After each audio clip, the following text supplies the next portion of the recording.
Yeah. Money never sleeps, pal. Money, money, money. Must be funny in the richest girl. Uh-huh. Oh, the richest girl.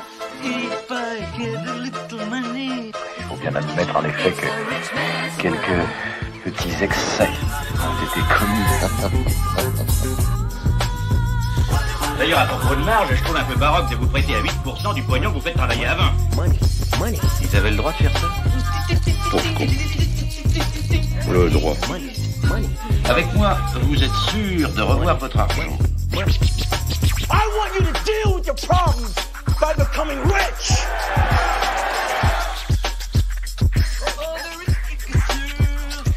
Je crois qu'il serait temps, messieurs, de tenir le langage du bon sens.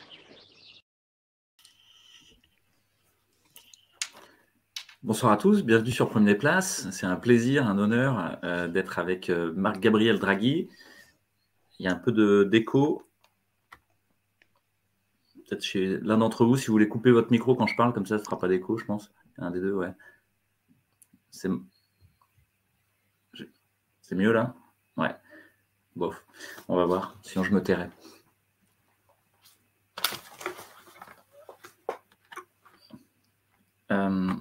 On est réunis pour discuter en fait deux propositions monétaires qui ont été faites par... Ah, c'est l'angoisse. Nous, on n'entend pas d'écho. Hein. Ah d'accord, c'est juste chez moi alors. Ouais, nous c'est bon, Louis.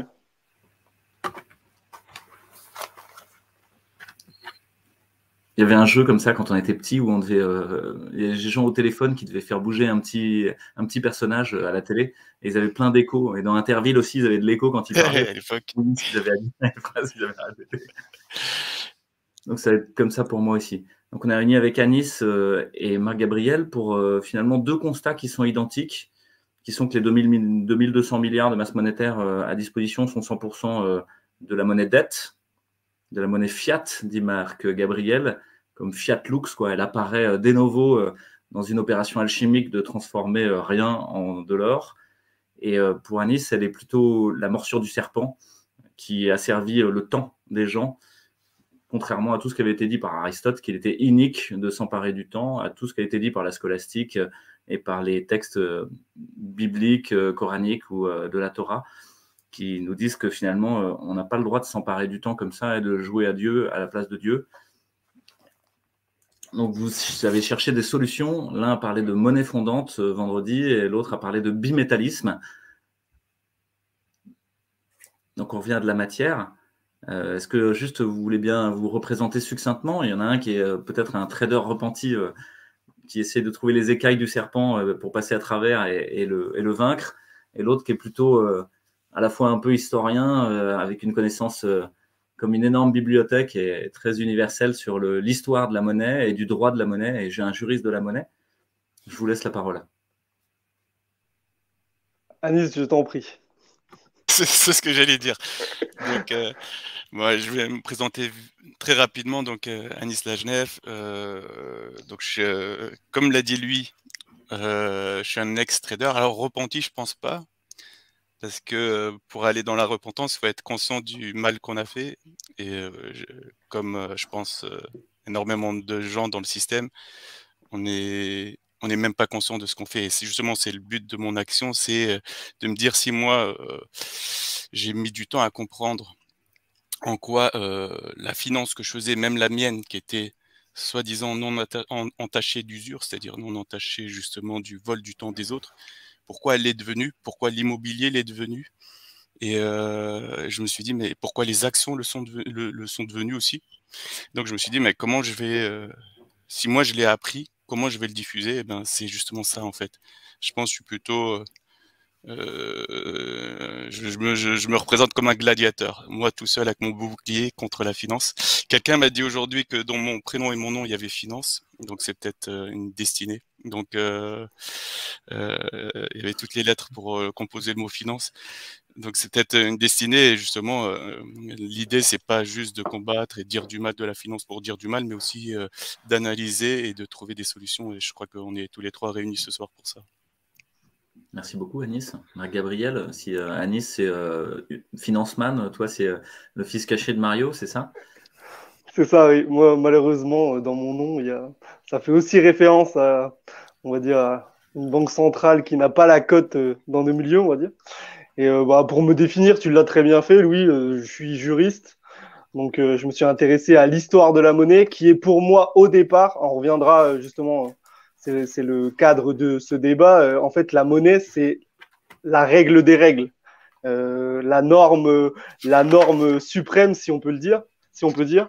Et en fait, en analysant ou en parcourant l'histoire de la monnaie, on s'aperçoit qu'on voit l'histoire qu'on connaît tous ou qu'on nous présente tous sur certains aspects d'une manière différente, avec des angles différents. Alors, bien sûr, il y a plusieurs histoires, même dans l'histoire monétaire, mais ça nous permet de voir que les camps qu'on nous présente comme le camp du bien ou le camp du mal, dans une période comme la nôtre, où on a vite fait de catégoriser les gens comme des bons citoyens ou des mauvais citoyens, par exemple. L'histoire de la monnaie, c'est intéressant parce que ça nous permet de prendre du recul sur l'histoire politique des hommes et surtout ça nous fait prendre conscience que la monnaie, c'est le commun au carré, voilà, le commun que tout le monde devrait s'approprier, en tout cas intellectuellement. Et c'est le cadre des débats sur Prenez Place.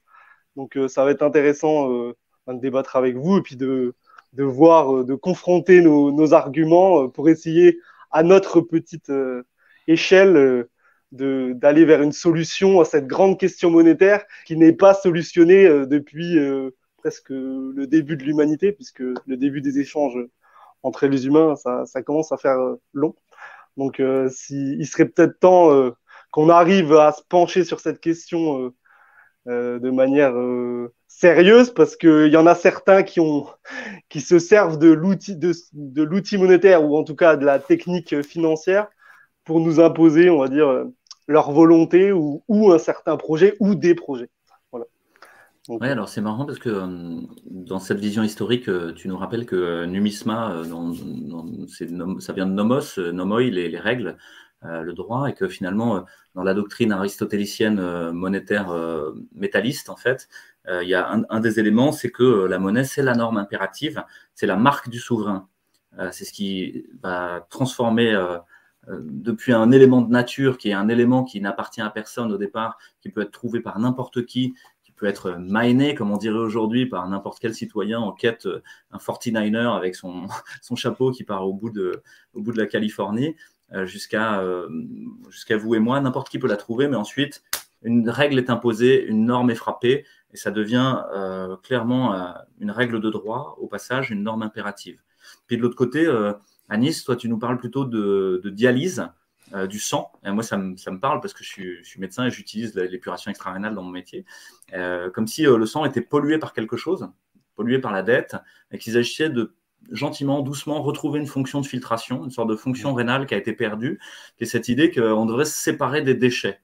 Et que plutôt que de le faire une bonne fois dans le grand pogrom ou une bonne fois dans une grande guerre, etc. Et ça, vous l'avez tous les deux dit, c'est intéressant. Vous avez dit que la dette se purgeait dans les guerres et qu'elles étaient faites pour ça, les guerres, en fait. Toi, tu nous dis peut-être qu'on peut y aller de manière plus smooth, plus tranquille, en purgeant progressivement. Donc, d'un côté, il y a un retour à la base qui est cette matière qui devrait être exploitable par n'importe qui et qui doit être en plus composée de plein de choses différentes pour Marc-Gabriel, l'argent et l'or, et pas seulement l'or. Tu nous as expliqué que le bimétallisme était passé ensuite qu'à l'étalon or et que c'était un premier pas vers l'argent fiat, enfin la monnaie fiat. Et de l'autre côté, Anis, toi, tu nous parles plus, et tu as envie de revenir peut-être à cette idée de la matière initiale qui nous libère de la marque du souverain et qui nous permet de reprendre de la puissance et de la souveraineté dans le système monétaire. Alors qu'Anis, toi, tu es plutôt dans une logique de nettoyage. Est-ce que l'un ou l'autre, vous voulez commencer par rebondir sur ce que j'ai dit et peut-être expliquer un peu mieux? Vas-y, Marc. Ouais, tu as très bien résumé, Louis. Moi, en fait, ce que je veux faire comprendre, en tout cas dans mes arguments et dans ma proposition ou ma solution, c'est qu'on est actuellement en fait dans une période de virtualisation, de numérisation du monde exacerbée, qui a commencé, qui n'a pas forcément commencé il y a la semaine dernière, qui a commencé il y a plusieurs décennies. Mais on est dans une étape, alors tu l'as dit en présentation, oui, je crois que tu l'as dit en présentation, on est dans une période, moi j'avais utilisé le terme alchimique.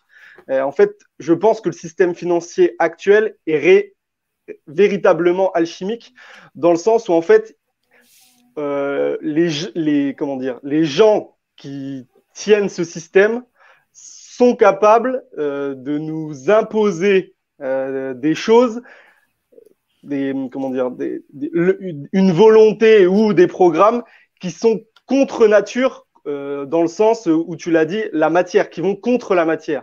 Et en fait, moi, ma proposition de revenir à ce qui fut le système financier, on va dire, historique pendant 3000 ans, ce serait déjà, ce serait pour rembobiner le fil pour éviter l'exagération de l'argent-dette qui vraiment, là, comment dire, ça dégénère, on va dire, depuis 50 ans. Et on le voit tous les jours et on risque de s'en apercevoir demain. Ça va avoir des conséquences catastrophiques dans des proportions encore inégalées et inimaginables. Tu l'as dit, on a pris les exemples des guerres, des famines, en fait, la monnaie et la logique de la dette, ça conduit toujours à une guerre. Et actuellement, le système qui a été mis en place, notamment à partir de 1971, avec les accords de change flottants, ça n'a pas été solutionné. On est encore dans ce paradigme-là. Et le saut qualitatif, il va bientôt arriver. Et c'est pour ça que si individuellement et collectivement, on ne prend pas conscience qu'on a une arme à notre disposition qui s'appelle la monnaie, et moi plus particulièrement l'argent métal qui est en fait à disposition, si on n'est pas capable de s'en emparer, on va au devant de graves problèmes. Ouais, donc toi tu voudrais assainir par les métaux, et tu as dit quelque chose d'intéressant dans ta présentation, je crois que c'était hier, enfin voilà, j'ai regardé aujourd'hui, mais quelque chose qui m'a frappé, c'était l'idée que les guerres s'arrêtaient faute d'argent. Et donc, si jamais l'argent continue et qu'on en crée à volonté, la guerre est infinie, elle ne s'arrête jamais, et on continuera d'être en guerre dans une purge perpétuelle qui sera faite en fait par peut-être le niveau de vie des gens, une inflation galopante ou des choses comme ça, et un appauvrissement collectif très important, et que ça paraît être la chose utile, sauf que s'il n'y a pas de limite à la recréation de monnaie, comment ça s'arrête, quoi? C'est ça, c'est une de mes questions.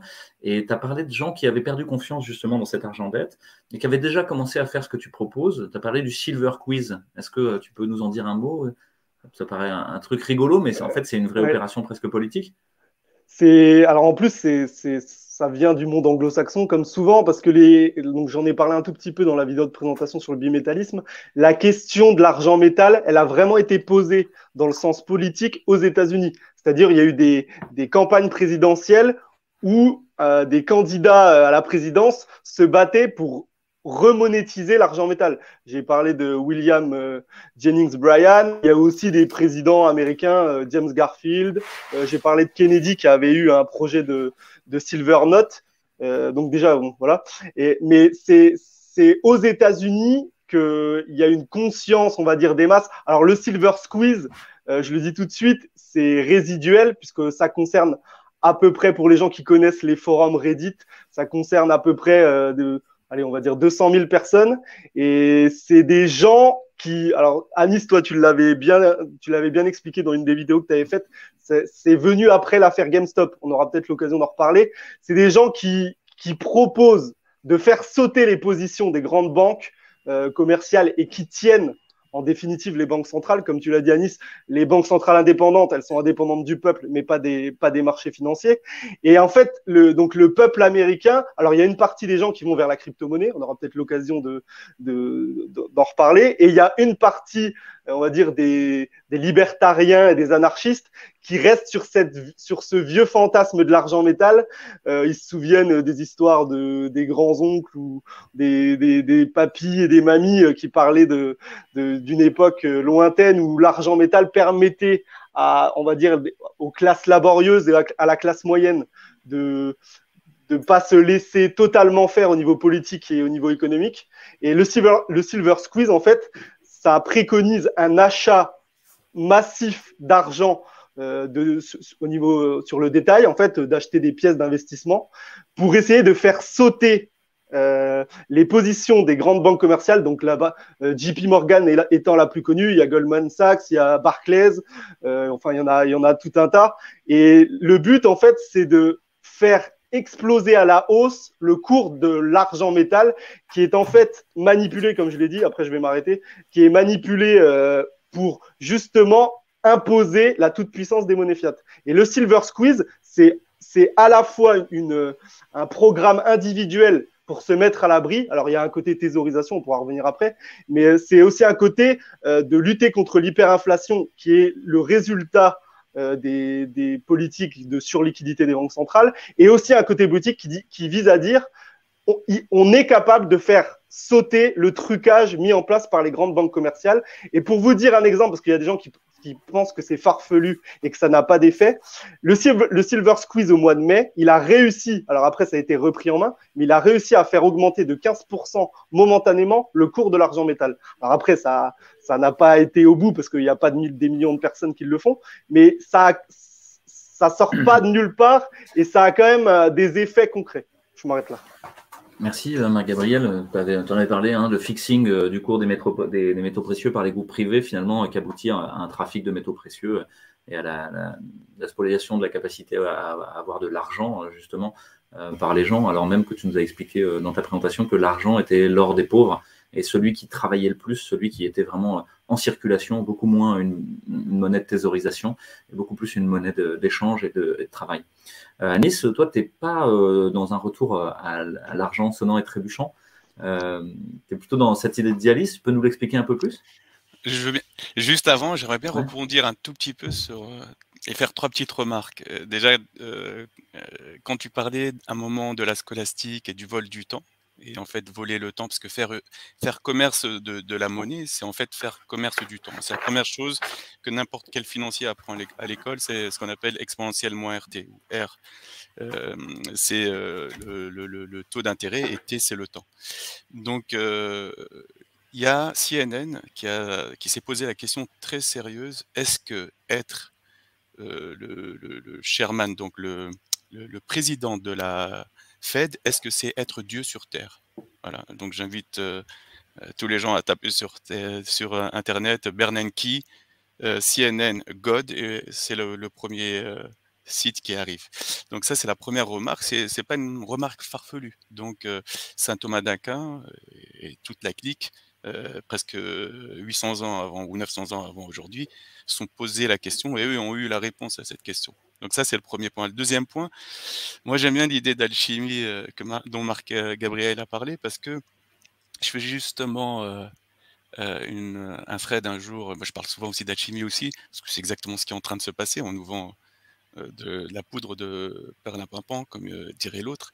Et en fait, si on prend ce que fait la BCE, quand elle rachète la dette de la Grèce, de l'Espagne ou de la France, en fait, elle crée de la monnaie centrale qui est censée être la monnaie hiérarchique la plus haute, en dessous de l'or. Et donc, si on regarde la pyramide de hiérarchisation de la monnaie, c'est-à-dire que plus vous allez vers le bas, plus c'est de la dette, et plus vous allez vers le haut, et plus c'est de la valeur intrinsèque. Et donc, il y a l'or tout en haut, et en dessous, il y a la monnaie centrale. Après, il y a la monnaie crédit, émise par les banques commerciales, et après, il y a les monnaies émises par les États et les multinationales. Sachant que les États, c'est un peu plus au-dessus que les multinationales, puisque elles ont une durée de vie infinie. Donc ça, c'est en théorie. Donc, et après, il y a la monnaie, la nôtre, la plus pourrie. C'est-à-dire la monnaie émise, c'est le crédit, c'est nous, la dette, qui d'ailleurs, c'est ça la crise de 2008. Ils ont essayé d'en faire un packaging et en faire une monnaie que les banques s'échangeaient entre elles. C'était la patate chaude qui a pété en 2008 et dont nous payons jusqu'à aujourd'hui les conséquences. Et donc, quand on regarde ce qu'elle fait vraiment la Banque centrale, après avoir expliqué ça, elle crée de la monnaie qui est censée être pure, parce que c'est la banque centrale, c'est de la monnaie centrale, pour acheter de la dette espagnole ou grecque ou française, moins cher que ce que l'État a lui-même émis. Et donc, en fait, c'est même plus de la transformation du plomb en or, C'est vraiment, on crée de l'or et on l'échange contre du plomb moins cher. C'est-à-dire, c'est juste hallucinant. Donc, ça, c'est le deuxième point. Et le troisième point, ça, j'ai bien aimé Juste, je l'histoire voudrais de la peut-être, guerre. avant, ouais, Oui, avant que tu parles du troisième point, tu avais dit ça dans ta présentation, que finalement, la seule monnaie libre de dette, c'était l'or, hein, jusqu'ici, et que toutes les autres sont de la dette, purement et simplement, et que 2008 marque un tournant, il n'y a plus de limite, quoi, no limit, et à ce moment-là, apparaît le Bitcoin, qui se veut de l'or numérique, quelque part, avec, exactement. et retrouver cette espèce de pureté originelle d'une monnaie qui serait libre de dette. Voilà, bah alors, je parle du troisième point. Après, j'attaque très rapidement la solution donc, que j'ai proposée hier. Et c'est vraiment ça qui. Parce que vraiment, hein, si par exemple, je me suis décidé à passer quasiment énormément de mon temps sur cette question, c'est vraiment que j'ai eu peur de deux choses. Je me suis dit, mais pourquoi ce sont les peuples à la fin qui payent par les guerres? Et deuxièmement, et je vous jure, j'ai été vraiment flippé ce jour-là, et je pense que pendant une semaine, j'ai vraiment tremblé. Je commençais même à regarder derrière moi s'il n'y avait pas quelqu'un qui me suivait ou quoi que ce soit. J'ai compris un truc incroyable. Je me suis dit, mais en fait, on est en train de créer la prochaine bulle. Et j'ai pas envie de faire flipper les gens parce que ça sert à rien de flipper. Mais on a connu des bulles financières, des bulles de vous savez quand les corps lâchent, c'est parce qu'ils en peuvent plus. On les a pressés et cetera et les défenses immunitaires sont moins bonnes. Donc on a des pandémies, il y en a eu justement quand on a pressé les gens, les guerres. Par exemple, on dit toujours que la Première Guerre mondiale, il n'y a pas eu trop de morts par rapport à la deuxième. Mais si on colle à la Première Guerre mondiale la grippe dite espagnole, qui a rien à voir avec l'Espagne d'ailleurs, eh ben, elle s'est d'abord développée dans les tranchées. Donc à la fin, on paye tous par le prix et le prix ultime qui est celui de la mort. Et donc je me suis dit: «Mais c'est quoi la prochaine, bulle?» Et je la voyais, grave, justement, c'est avec la fin des accords de Bretton Woods, c'est, la bulle, écologique. Et justement, il n'y a pas de limite, avec l'argent dette, il n'y a pas de limite et donc on est rentré en guerre, non plus entre nous, mais vraiment contre la planète et ça, je sais qu'il y en a qui remettent beaucoup en cause le changement climatique et cetera, mais je pense que c'est une question qui est, c'est peut-être pas la prochaine bulle qui va éclater parce que celle-là, elle est ultime. Elle risque, si on fait rien, d'éclater dans 30-40 ans, j'en sais rien, mais celle-là, elle est très flippante et donc juste pour revenir à mon idée, bah, moi j'aime beaucoup l'or, en fait. J'aime beaucoup l'or, j'ai étudié l'or en fait et je me suis dit: «Mais pourquoi l'or a été, un moyen d'échange par des gens que moi personnellement, j'apprécie énormément?» et donc des gens qui ont traversé le Moyen Âge parce qu'ils voyaient en l'or quelque chose de pur et justement, ils faisaient très attention à la pureté de l'or. Ils étaient garants justement du poids et de la pureté de l'or et à l'époque, on rigolait pas avec ça, hein. Un président de la Fed, je pense que sa tête aurait roulé depuis 1000 ans il habitait, au Moyen Âge. Donc je me suis dit, «Pourquoi l'or est mauvais, en fait, et pourquoi il est bon?» et s'il est bon, c'est, bah, comme l'a dit Marc Gabriel, pour moi, il y a juste seulement 2 lignes directrices qui sont fondamentales pour moi. L'or a ses conditions. Pour moi, ce sont des conditions, nécessaires seulement et non suffisantes et donc c'est quoi ces 2 conditions? C'est, la première, c'est que Heu heu, il faut que la monnaie pardon, permette de mesurer toute chose et il y a l'idée de balance. C'est-à-dire que si vous voulez savoir, pourquoi il faut se battre tout le temps, c'est la balance, c'est-à-dire la justice. J'échange quelque chose de non marchand contre un service ou un bien ou quoi que ce soit qui a demandé du travail à quelqu'un d'autre. Bah, la mesure doit être parfaite et on ne peut pas léser l'autre. Alors je vous donne un exemple. Un jour, je me suis demandé: «Mais pourquoi, la poule n'est pas une monnaie? Pourquoi la vache n'est pas une monnaie?» et c'est très simple parce que si on paye quelqu'un, on lui impose de le payer avec quelque chose qui est animal, qui est vivant, si, au bout de 200 mètres, cet animal meurt, bah, qu'est-ce qu'on fait? On va être un peu là, on se dire: «Mais, tu le savais que, cet animal allait mourir, tu me l'as donné» et cetera. Donc en fait, il y a une deuxième chose qui doit arriver derrière, c'est, Marc Gabriel en a parlé, c'est le fait que ça soit une réserve de valeur. C'est-à-dire qu'on on ne diminue pas la valeur des choses. C'est-à-dire que quand on échange contre quelqu'un, on doit être juste et en même temps se ce qu'on lui a donné doit se préserver dans le temps, assez de temps pour que la personne le dépense et ne soit pas lésée par une perte de valeur. Et voilà, ce sont vraiment ces deux lignes directrices qui m'ont guidé. Et je vais laisser Marc parler, Marc Gabriel, et après je dirai pourquoi en fait j'ai été attiré très rapidement par l'or et pourquoi j'ai trouvé certaines limites à l'or qui m'ont fait changer d'idée. Alors, merci Anis. Donc, tu nous donnes un peu les talents cachés de l'or, ou en tout cas son attrait. Mais Marc Gabriel, il ne parle pas seulement de l'or, il parle de l'or et de l'argent. L'or tout seul ne serait pas suffisant. Et donc, il parle de bimétallisme. Et simplement, là, on parle de manière un peu théorique, mais j'aimerais bien un moment, si vous voulez bien montrer de manière pratique, parce qu'il y a deux moments clés apparemment dans l'établissement de la diffusion des systèmes monétaires que vous proposez. Pour Marc Gabriel, si j'ai bien compris, c'est en gros le travail sur comment on peut payer ses impôts. Est-ce qu'à un moment, on a le droit de payer ses impôts dans autre chose que de l'euro? Et donc, une décision juridique et politique. Et puis, pour Anis, tu y reviendras peut-être, mais c'est à un moment une banque centrale française étatique, qui décide de créer 3% de dividendes par an, si je comprends bien, qui seront collectivement décidés à quoi ils vont être alloués et qui feront fondre la monnaie et ne seront pas accaparés par les banques. Mais ça veut dire qu'il faut créer cette banque centrale, ou en tout cas lui donner le mandat à un moment de faire ça. Donc il y a deux moments charnières qui sont pour chacun politique ou en tout cas technique, économique, et donc politique derrière. Marc Gabriel, je te donne la parole sur le... Ouais, Louis, c'est tout à fait ça. Ce qui, en fait, cours légal, pour que les gens comprennent qu'est-ce que c'est une monnaie qui a cours légal. Cours légal, ça veut dire la monnaie qui vous permet de payer vos impôts. Mais moi, dans ma proposition, je vais même plus loin.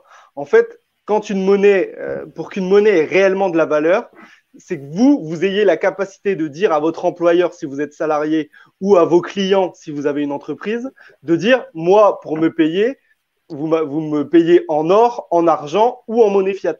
Ça va même au-delà de payer ses impôts. En fait, on parle de temps. En fait, la monnaie, elle est liée au temps. Elle est liée au travail, en fait. Elle est liée à la capacité productive des individus. C'est pour ça que les monnaies fiat, elles ont fonctionné. On n'en parlera pas aujourd'hui, mais il y a aussi l'étalon de travail qui existe. Bon, il y a certains systèmes qui ont travaillé justement sur l'étalon de travail. On va justement se garder d'en parler. Mais justement, la monnaie, pour moi, c'est une question fondamentale parce qu'en fait, elle est liée à notre temps dans ce monde et à notre sueur. Donc, la loi sur le cours légal que j'ai exposée dans ma proposition, c'est aussi de donner la possibilité aux gens de fuir la monnaie fiat s'ils considèrent que la monnaie fiat n'a plus de valeur, de fuir l'or s'ils préfèrent l'argent et en fait donner des possibilités. Et en plus, bon, il y a la question de la valeur intrinsèque. C'est ce que j'ai dit aussi. L'or et l'argent, dans des systèmes économiques, on va dire vertueux et sains, n'ont pas forcément un intérêt. C'est là où faut que les gens comprennent. Quand en fait il n'y a pas de fraude généralisée et que on va dire le système avec une banque centrale nationale, pour que les gens comprennent, et que les gens gardent un peu l'espoir, parce que des fois on peut penser que c'est la période dans laquelle on vit est compliquée. Quand on est sorti de la Deuxième Guerre mondiale en 44-45, il y avait 120% on était à 120% de dette, comme actuellement à peu près après la crise Covid. Il y avait diverses questions qui étaient posées. Il y avait des politiques qui disaient écoutez, il y a eu la guerre, maintenant il faut que le peuple paye. Tu parlais de qui paye. Est-ce que c'est les peuples ou est-ce que c'est les gens qui ont les capitaux? En réalité, ça c'est un choix politique. Il y a des choix politiques. Le général de Gaulle, par exemple, en nationalisant complètement la Banque de France, c'est d'ailleurs ce que préconise Anis, de faire une banque nationale publique, lui, il a pris le parti de dire on va tous participer à l'effort national, mais ceux qui ont le plus vont participer un peu plus.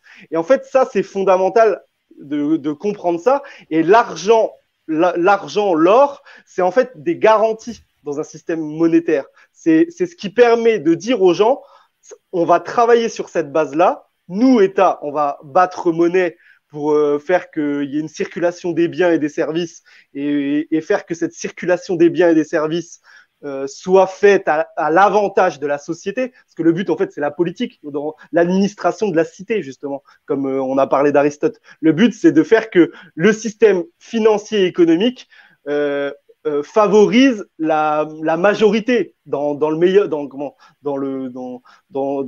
l'objectif principal, c'est ça. Actuellement, c'est plus le cas. Mais pour revenir justement sur le côté alchimiste et alchimique, là, c'est pas seulement Louis Fouché, Anis Lajnef ou Marc-Gabriel Draghi qui parlent d'alchimie. Si vous allez sur le site de la London Bullion Market Association, désolé Anis pour mon accent anglais, si vous allez sur ce site-là, la revue des gens de l'association qui fixe le prix, après c'est plus complexe le prix de l'argent, mais de l'or, qui s'occupe du fixing et qui parle des stratégies des banques centrales, des réserves d'or ou d'argent, la revue s'appelle The Alchemist. C'est-à-dire, eux, ils se disent eux-mêmes, nous sommes les alchimistes. Anis a parlé de Bernanke, Lloyd Blankfein de Goldman Sachs disait publiquement, je fais le travail de Dieu. Donc en fait, là, quand on parle de la question monétaire, on parle du temps, de la capacité productive, on parle de gens qui se prennent, en tout cas, pour Dieu, ou en tout cas qui ont accaparé cette fonction créatrice et cette fonction de distribution et de circulation de richesse. Donc, juste pour revenir à ça, ce qui est fondamental pour moi, c'est la loi sur le cours légal, et c'est assez simple à mettre en œuvre, même quand on n'a pas l'entière souveraineté sur sa monnaie. Alors moi, je le dis tout de suite parce que je vais me faire attaquer après, et je suis pour le retour au franc. Voilà, je suis pour une monnaie nationale qui soit cohérente avec une structure économique nationale. Parce qu'après, j'ai tous les amis de l'UPR qui vont me dire vous êtes contre le Frexit, voilà. Mais moi, je suis pour le franc. Il n'y a pas de souci. Mais par contre, il est possible de. Alors, Louis, Anis, vous parlez de dialyse justement. Il est possible. Moi, je parle du terme assainir. Il est possible de liquider la dette en fait en donnant le choix aux gens de fuir vers une certaine monnaie. Et je vais m'arrêter là. On en reparlera peut-être après. Mais l'effet Bitcoin, on va dire la question Bitcoin, en fait, c'est ça. C'est des gens qui n'ont plus la foi, on va dire, dans la monnaie fiat, et au lieu d'aller sur l'or ou l'argent, qui sont seulement des garanties, c'est-à-dire ce ne sont pas des monnaies qui peuvent vous faire gagner de l'argent. L'écu n'engendre pas, c'est-à-dire on a parlé de la matière. L'or, vous mettez 2 pièces d'or ensemble, le lendemain matin, il n'y en a pas 3. Donc c'est justement, c'est pas de l'alchimie. Donc l'effet Bitcoin, c'est aussi ça. C'est en fait les gens qui ont souhaité fuir vers une autre monnaie qu'une monnaie fiat. Ouais. Ah, merci Marc-Gabriel. Moi, je suis assez séduit par cette idée du retour à quelque chose de tangible, à quelque chose qui soit du domaine de la nature, justement, plutôt que d'être quelque chose qui est créé par une chaîne d'algorithmes dans un monde numérique virtuel, parce que je pense que ça a à voir avec cette question environnementale que Anis a abordée, et à cette bulle-là qui est en train de s'inflater de manière maximale. C'est la création d'un univers virtuel en puisant l'énergie du monde réel et tangible jusqu'à ce qu'il n'y ait plus de monde réel et tangible et qu'on pense qu'on peut vivre en tuant des trolls et récoltant des pièces d'or avec son épée magique, mais c'est pas vrai. On doit faire la vaisselle et l'éponge, donc après l'extase, il y aura la lessive, et là, il faudra revenir dans un champ de ruines qui aura été laissé derrière. Donc moi, je suis assez séduit par cette idée de reprendre en main, en fait, des ressources naturelles qui ne sont pas contrôlables par le pouvoir et qui ensuite sont administrées par le pouvoir. Et puis vraiment le nœud d'étranglement que tu dis, qui est en gros le changement de ce qui a cours légal et de ce qui n'a pas cours légal, semble un objectif atteignable. Pour autant qu'on puisse à un moment prendre le pouvoir ou que les gens puissent prendre le pouvoir. Et là, Anis, il a exposé une version différente. Il a dit le pouvoir n'est que le reflet de ce que vous êtes, quoi. Donc, prendrez pas, quoi. Juste, vous avez les gens que vous méritez. Et donc, il y a un vrai effort pédagogique long, une sorte de réinfo-monnaie, quoi. Et ça, je vois actuellement, on fait la moindre vidéo de merde sur un vaccin qui n'a aucun sens. Enfin, on a 175 000 vues ou 350 000, on fait une vidéo sur la monnaie, on a 900 vues ou 2000, quoi. Parce que les gens, ça leur passe là, quoi. Donc, Anis, est-ce que tu veux, toi, exposer un peu plus ce qu'on a des gens là, je vais attaquer le sujet. Voilà, je vais attaquer le sujet. Donc, quand tu dis que justement c'est un retour à la nature, c'est juste moi c'est l'idée que je me fais. L'or, c'est tout ce qui est contre nature. Et c'est l'idée de Gézel de dire il faut ramener la grande erreur qu'a fait Proudhon, c'est essayer de ramener la marchandise au niveau de l'or. Lui, il a dit non, il faut pas faire ça. Il faut ramener l'or au niveau de la marchandise. Et il s'est dit mais comment je vais faire? Et c'est cette idée. Il s'est dit mais que fait l'homme? L'homme, il périt. Les tomates, elles périssent. La nature, en fait, tout a une durée de vie qui est fixée, qui a un terme. Alors que l'or, le diamant, l'argent, en fait, ce sont des matériaux qui sont inoxydables. Ils ont une vie infinie. Et celui qui les possède, et ça se voit, les avares, quand ils possèdent l'or, en fait, ils se guérissent de la maladie de la mort et de la peur de la mort. Et je parle tout le temps, mais je pourrais en parler à chaque fois. C'est de la fable de La Fontaine, l'avare et son trésor, qui lui s'en foutait de la valeur de son or. Ce qu'il voulait, c'est justement qu'il soit bien caché et qu'il ait l'impression de vie infinie et de sécurité grâce à cet or. Alors que la sécurité, c'est pas un bout de métal caché sous terre dans un trésor qui va nous la donner. Voilà, c'est que en fait, on repose sur l'or au lieu de reposer sur quelque chose d'encore plus fort. Alors certains diront que cette chose encore plus forte, c'est la force de la vie, c'est la confiance en la vie, etc. D'autres qui seront religieux diront que cette chose de plus fort, c'est justement un créateur éternel. Et que seul lui peut être éternel. Et donc ce qui se passe, c'est que dans l'histoire, comment on a fait en sorte de guérir l'homme de cette maladie qui pousse à l'accumulation infinie, en lui imposant la purification, c'est-à-dire quoi? De lui dire, écoute, tu peux posséder, mais fais tourner ton argent. Et si tu ne le fais pas tourner, alors tu seras pénalisé d'une taxe. Et c'est l'idée de Gézel, c'est l'idée de l'impôt de purification qui est dans le Coran. C'est de dire aux gens, les gars, faites tourner votre argent. Et pourquoi la monnaie dette aujourd'hui nous maîtrise? Parce que justement, elle fait tourner l'argent. Dans la fable de La Fontaine, il y a un voleur qui se rend compte, c'est un fossoyeur, donc pour ceux qui ne savent pas ce qu'est un fossoyeur, c'est quelqu'un qui creuse des tombes, qui se rend compte du petit manège de cet avare et il se dit, il fait que de venir ici, il a l'air très soucieux, je suis sûr qu'il a bien un trésor. Donc il creuse et il trouve ce trésor et le vole. Et en fait, ce voleur-là, pour moi, c'est les banquiers d'aujourd'hui. C'est-à-dire qu'en faisant un vol, ils font du bien à la société. Parce que l'or emmagasine l'énergie, la sueur, les richesses de ce monde-là. Et que si on l'enterre, à quoi ça sert? On est en train de créer un hiver économique. Et ce que font justement les banquiers, c'est de voler cet or thésaurisé et de le faire circuler. C'est imagé ce que je raconte, mais c'est quasiment ça. Et donc on se retrouve dans un phénomène de vie, de flux.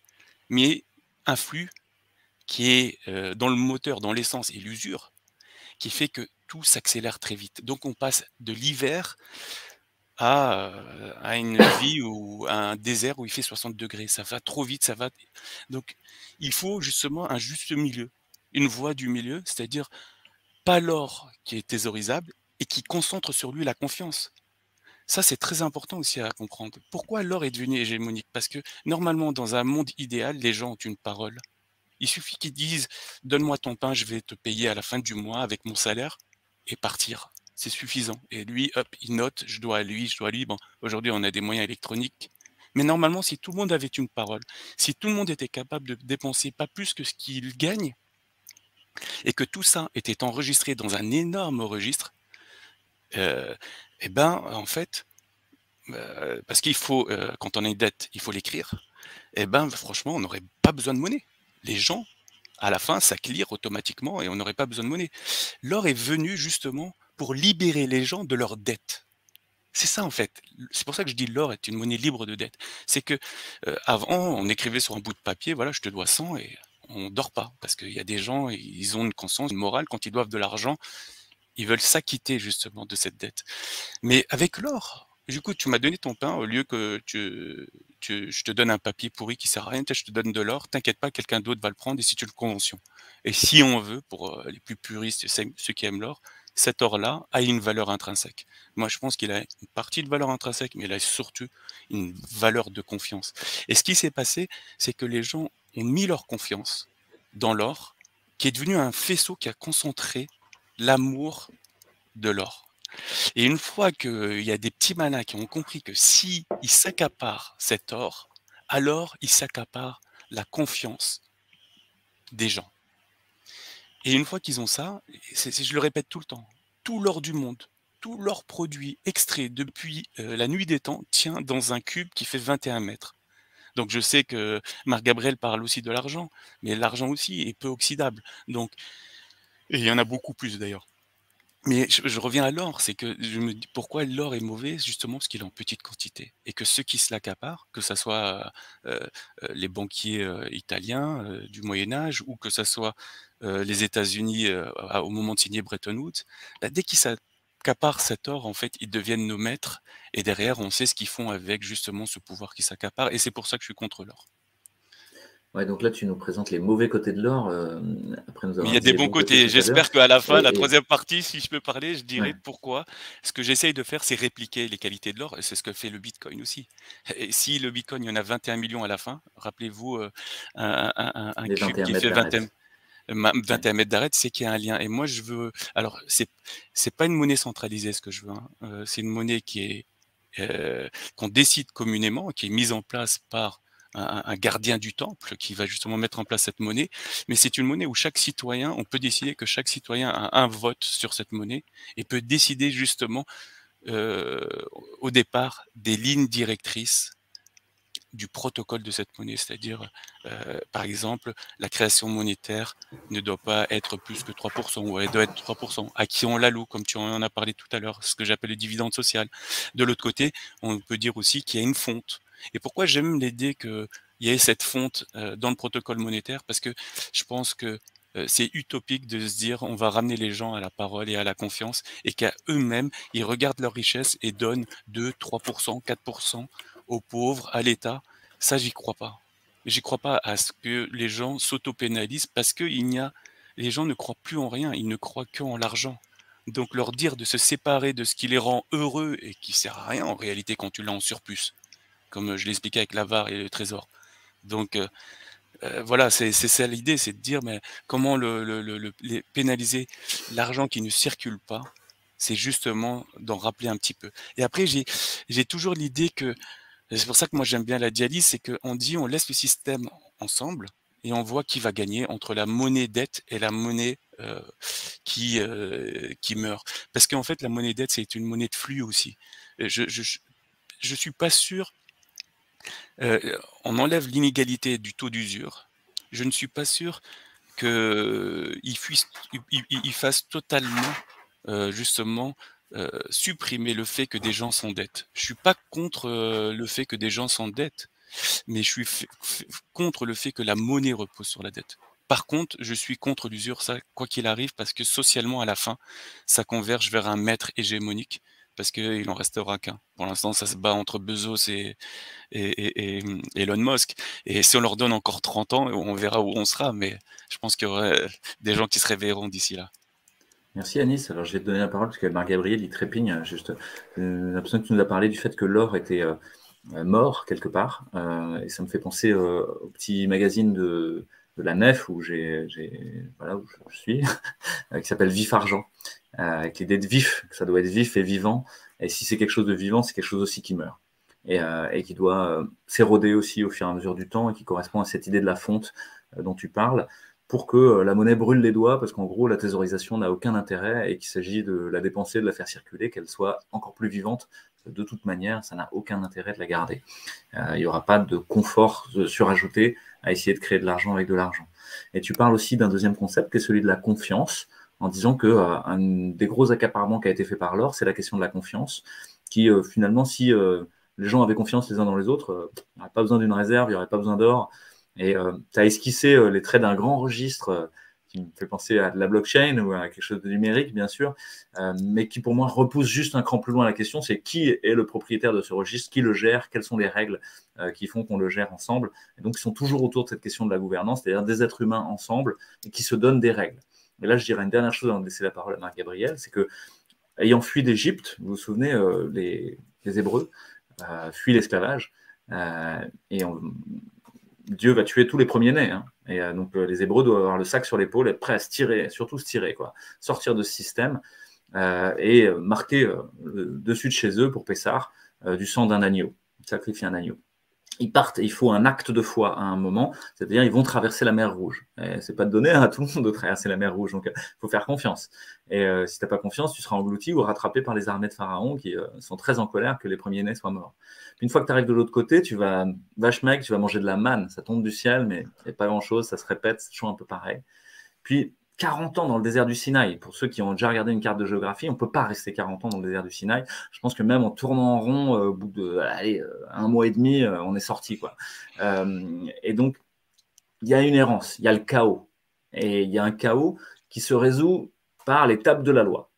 Monter au mont du Sinaï et trouver les quelques règles du jeu pour avoir confiance les uns dans les autres. Tu ne tueras pas l'autre, tu ne piqueras pas sa femme, etc. Tu n'adoreras que Dieu seul.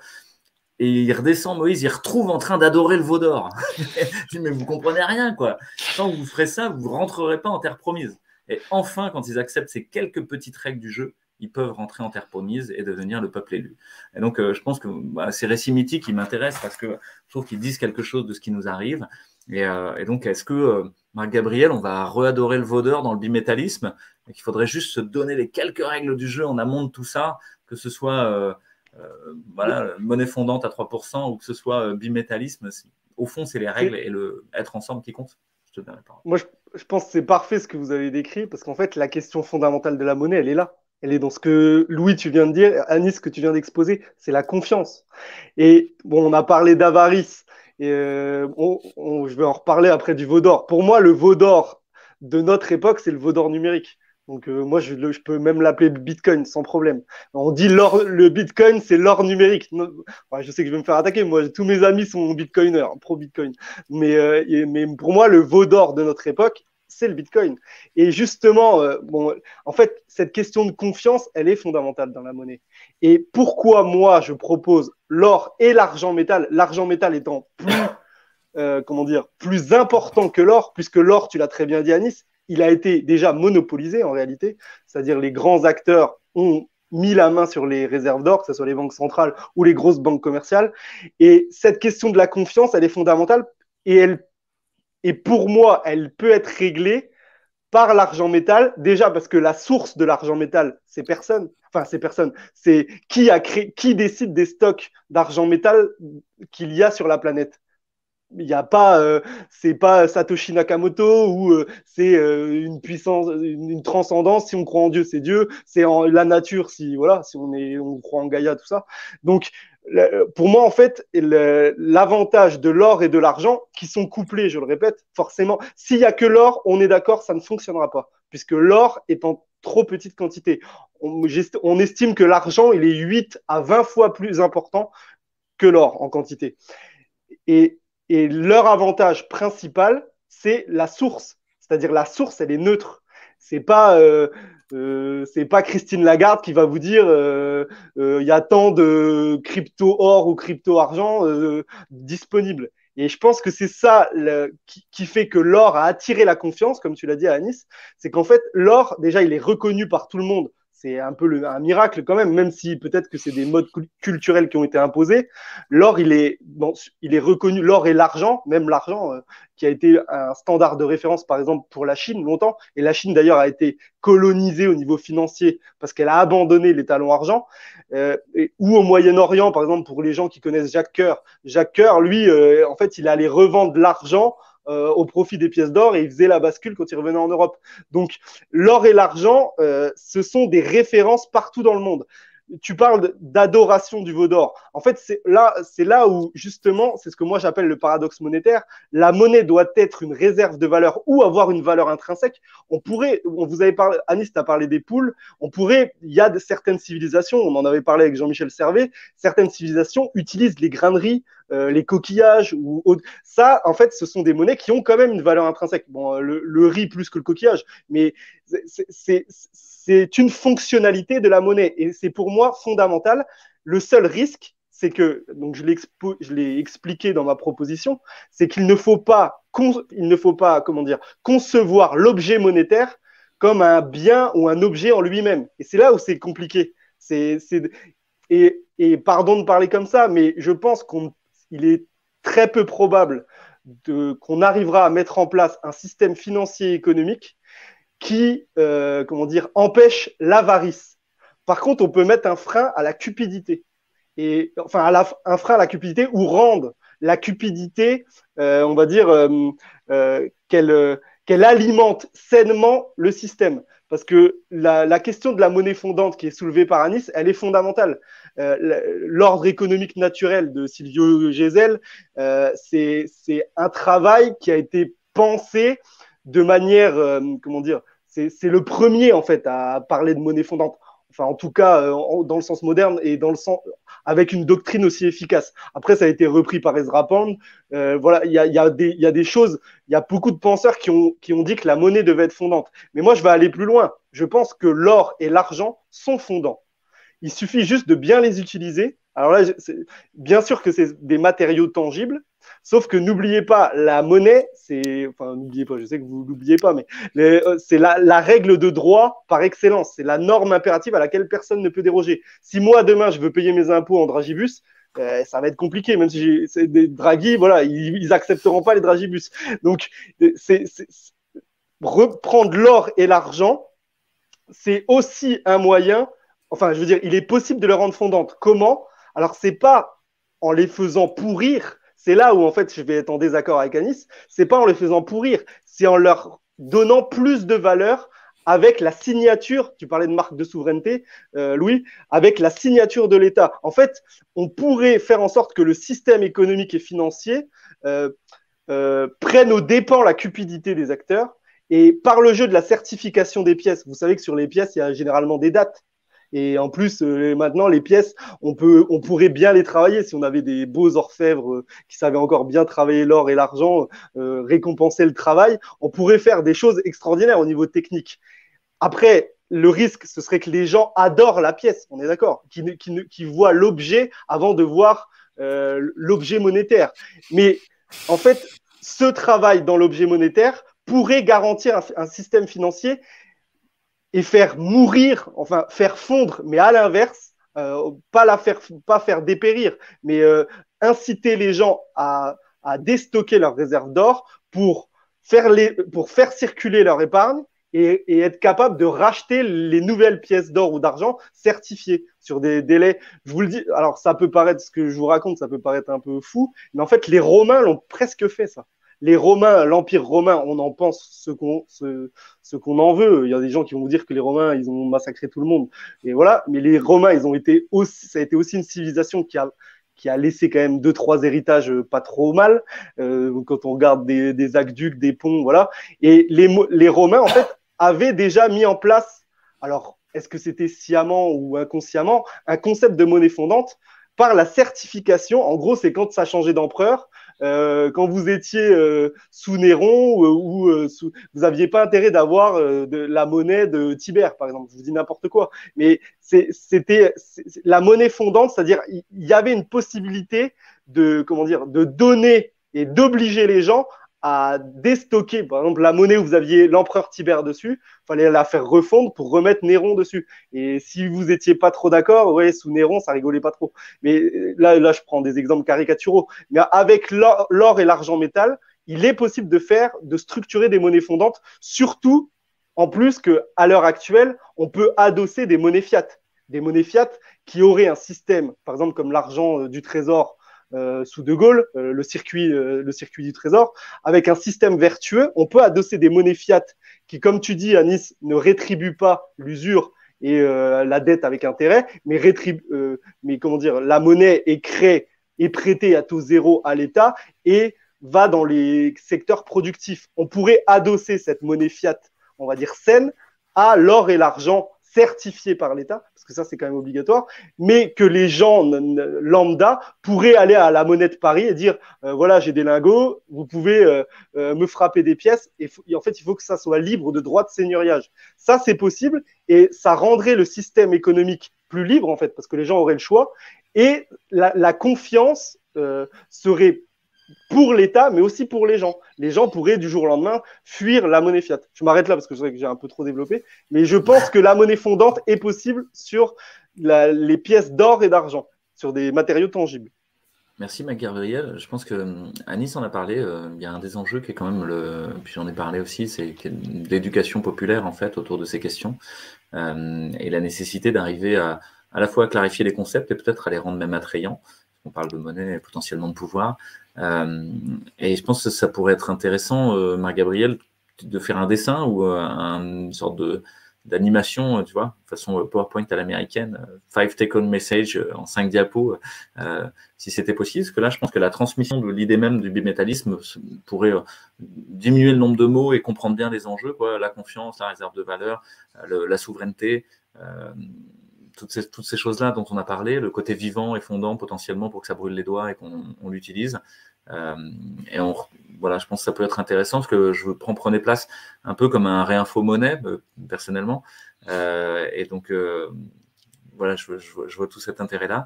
Et je vois qu'ensuite, il y a une applicabilité directe à pouvoir faire pour des collectifs locaux. C'est-à-dire que si je rentre dans le dur du réel aujourd'hui, les gens ne peuvent plus se faire payer pour soigner les autres. Je pense à moi, par exemple. Comment on fait? Est-ce qu'on peut créer un système monétaire parallèle? Est-ce qu'on peut créer un système monétaire en lien avec des ponts avec le système tel qu'il existe? Est-ce que, voilà, je vois des collectifs locaux qui commencent à faire des foncières agricoles, mettre de l'argent ensemble pour racheter des terres et arrêter l'accaparement des terres. Est-ce qu'on peut le faire autrement, avec d'autres types de monnaies? Est-ce qu'on peut échapper à la fiscalité ou d'une manière ou d'une autre? C'est des questions très pratiques, très appliquées à la matière, correspondant à des besoins immédiats, des groupes humains qui se créent, dans lesquels il y a des cercles de confiance qui sont très bons et qui... voilà. Donc, est-ce que vos propositions, elles peuvent répondre un peu à ces questions-là? Mais Anis, je te laisse répondre aussi, hein, d'abord. En fait, là, tu viens de dire une chose très importante. C'est que, par exemple, quand on discute là, on parle de haut niveau et c'est au niveau politique. Moi, je crois en l'ordre naturel des choses.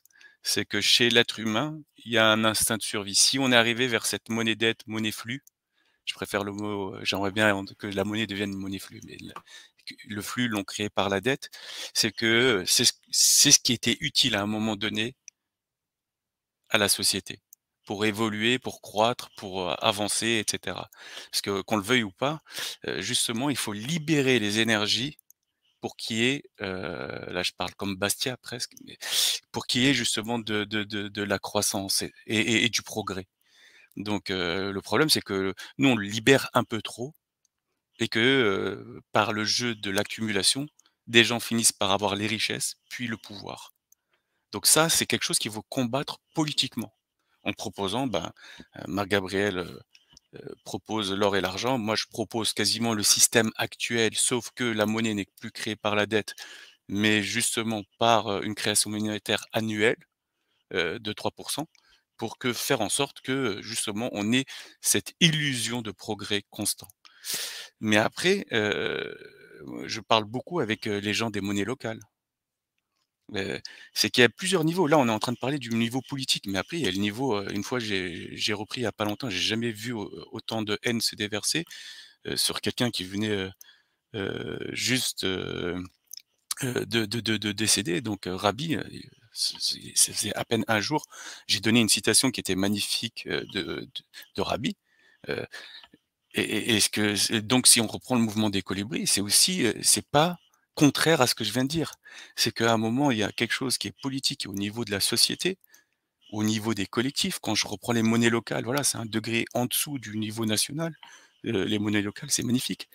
Tout ce qui est coopératif, c'est magnifique. Moi, franchement, mes fruits, légumes, poissons, etc., c'est toujours, alors que j'habite à Londres, hein, et quand on veut, on trouve. Je vais les prendre chez les producteurs locaux. Il y a un peu moins de goût des fois, j'avoue, parce que j'habite à Londres, donc le soleil, il est pas là tout le temps. Mais par contre, voilà, je sens que je mange de la nourriture beaucoup plus saine, organique, etc. Donc organique, c'est bio en France. Donc c'est pas donné à tout le monde, je le sais, mais je préfère il serait bon pour que les gens qui mangent un peu moins et local, ils se rendent même pas compte que déjà rien que le lien social que ça crée.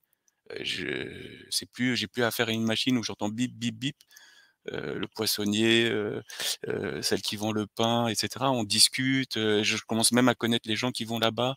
C'est une petite heure de convivialité dans la semaine et maintenant je le rate plus. Donc voilà, il y a toutes ces petites actions, colibri, toutes petites, voilà, pour embêter encore plus les gens qui qui n'aiment pas le mouvement Colibri. Donc voilà, donc c'est entre la politique, le social et les petits gestes. Et ça, les monnaies locales, je pense, moi j'habite dans une grande ville, donc c'est difficile, mais si j'habitais au Pays Basque ou dans le pays viennois, etc., moi j'irais vers une monnaie locale. Pourquoi? Créer de l'activité locale et un réseau local, je pense, c'est le meilleur moyen de se prémunir justement de jours qui... C'est une assurance en fait, contre des jours qui pourraient être horribles. C'est la meilleure assurance pour moi. Mieux qu'un potager, mieux que ce qu'on veut, c'est d'être en réseau et en réseau local et pourquoi pas avec une monnaie locale.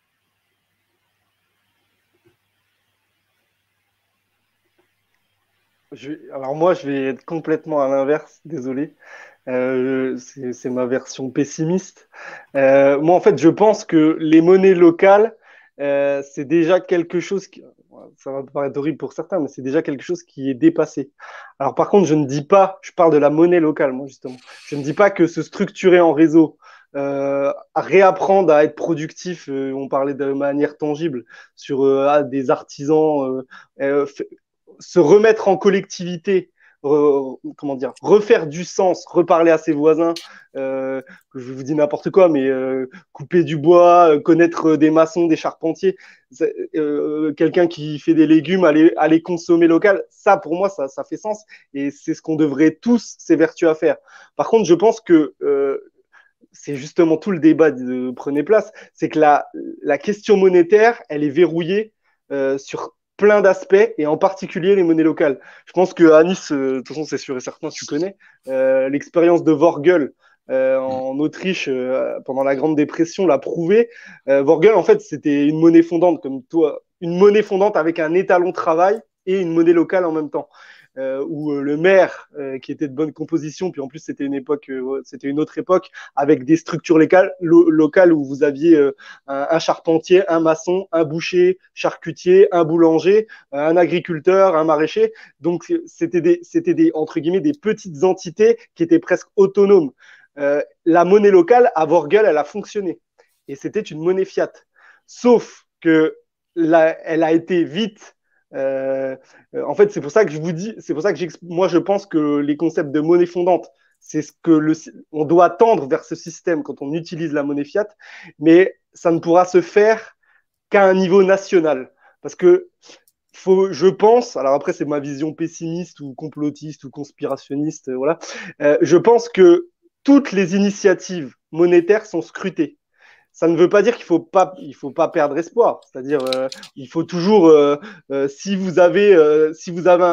réussissez à structurer un réseau où vous arrivez à rétribuer le travail du service ou faire circuler des biens avec, on va dire, votre propre monnaie, c'est déjà quelque chose d'extraordinaire pour moi.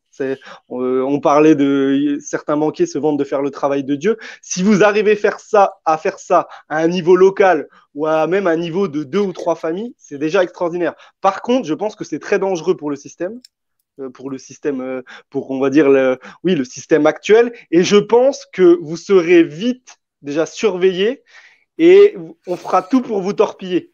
Enfin, on fera tout pour vous torpiller ou vous mettre en prison. Parce qu'on parle du cours légal, justement, ça s'appelle la fraude au cours légal. Si vous allez trop loin dans vos activités, par exemple, je vous ai dit tout à l'heure, moi je suis tapissier ou boucher. Je vous dis, Louis, le steak haché, c'est pas 10 €, c'est une demi-once d'argent. Tu me donnes une demi-once d'argent, je vais avoir le fisc derrière moi, je vais avoir l'appareil étatique français et j'irai en prison. Donc, alors après, je dis pas ça pour que les gens se découragent. Mais la question monétaire, c'est quand même une question, on parle justement de richesse, de pouvoir. C'est une question qui est en fait en réalité dangereuse. Et quand on s'y intéresse, comme on le fait actuellement, comme tu l'as dit Anis, là en fait on fait que parler. Enfin, on fait que parler. On essaye de trouver des solutions. C'est un niveau macroéconomique. Il faudrait faire ci, il faudrait faire ça. Voilà. Pour l'instant, c'est assez peu dangereux. Par contre, si vous arrivez, vous, à mettre en place concrètement un système qui prévoit la circulation des richesses et des biens, et que vous arrivez à comment dire, à vivre en parallèle du système, c'est là où les problèmes vont commencer. Alors, c'est pas pour Louis, c'est pas pour te casser le moral, c'est juste, moi, justement, pourquoi je préconise l'argent métal? Parce que déjà, je pense que, alors c'est pareil, c'est pessimiste ce que je vais dire, mais la société nous a structurés tous. Alors moi, je suis fils d'artisan commerçant, donc la mentalité individualiste, elle est présente à fond chez nous, et l'individualisme, il est exacerbé, faut pas se leurrer. Et pourquoi l'argent métal, pour moi, peut être une solution, c'est que l'argent métal permet de se réarmer individuellement, en plus de proposer quelque chose de collectivement, mais en fait, de se réarmer individuellement un peu dans son coin. Après, si vous arrivez à en parler à vos voisins, moi, c'est mon cas, et qui, eux, vont dans le même sens, on pourrait s'en sortir collectivement. Mais je pense que tout ce qui est monnaie locale, monnaie fiat, des choses. Moi, sur Prenez Place, j'ai entendu plein de choses très intelligentes et même des choses peut-être un peu trop, pas trop intelligentes, mais des choses qui sont véritablement dangereuses pour le système. Et je pense que, je dis pas qu'il faut rien faire. C'est pas ça. C'est qu'il faut véritablement mesurer tous les enjeux que sous-tendent les monnaies locales. Et les monnaies locales, quand vous avez un appareil étatique national qui est contre vous, c'est compliqué de les mettre en place. Bon, là, sur ce que tu dis, Marc-Gabriel, ouais. Parce qu'en fait, effectivement, il s'agit de créer des communautés résilientes, plutôt autonomes, à de très nombreux endroits en France aujourd'hui. Il y a les colibris, entre autres, mais voilà, tous les groupes pré-info-Covid. Effectivement, si on reprend l'histoire, au moment du déferlement totalitaire du nazisme, les premiers à avoir été tués, c'est pas les homosexuels, c'est pas les juifs, c'est pas les schizophrènes, c'est des communautés locales qui avaient commencé à faire du bio, de la biodynamie, à être résilients et à pouvoir prendre la tangente et proposer une protension collective positive désirable, c'est-à-dire un avenir collectif qui en fait donnait envie et qui changeait de main la maîtrise et la puissance. Donc effectivement, et ça a été les premiers assassinés. Donc, je crois que c'est quelque chose de très très important aujourd'hui dans les communautés qui se montent, de ne pas être des bisounours. Et les gens qui ont été dans les ZAD, etc., le savent très bien. C'est que, en fait, c'est pas quelque chose qui va aller de soi. On les laissera pas faire comme ça. Et il y aura un fil de rappel élastique très très puissant par l'institution. Sauf qu'on a la chance que notre institution s'effondre, en fait. Elle soit en train de s'effondrer. Donc, il y a un raidissement totalitaire autour de cet effondrement. Mais c'est quand même en train de s'effondrer. Et donc, il s'agit pour moi d'institutionnaliser l'alternative, d'arrêter que ce soit des alternatives, mais d'arriver à les mettre dans le système, que ce ne soit pas hors système. On a à tel point scruté, si vous voulez, qu'aujourd'hui, il y a même des gens qui viennent depuis le pouvoir faire semblant qu'ils sont autonomistes, collapsologues, etc.